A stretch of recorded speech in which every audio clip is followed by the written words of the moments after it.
everyone! In this tutorial, I will show you how to prepare your input file for analysis in HDfleX. I usually use Dynamax to perform any isotopic assignments for my HDX data. If you use Dynamax as well, go to the relevant file and click on the Data drop-down menu, and then click on Export Cluster Data. The cluster data file should look something like this. If you don't use Dynamax, don't worry, HDfleX will still work as long as your input file is a CSV file with the following column formats. So the first is the protein name, then the start sequence number, the end sequence number, the actual sequence of the peptide, the modification, the fragments, so if you're doing ETD, that could be CNZ fragments, so C1, C2, C3, etc.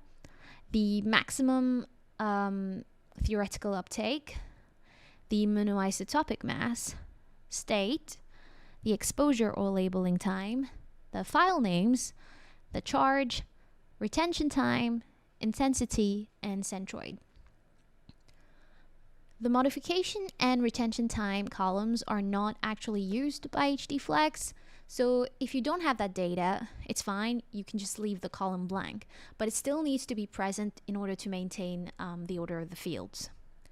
It is also important that none of your protein, state, or file names have spaces or special characters, as this will cause an error.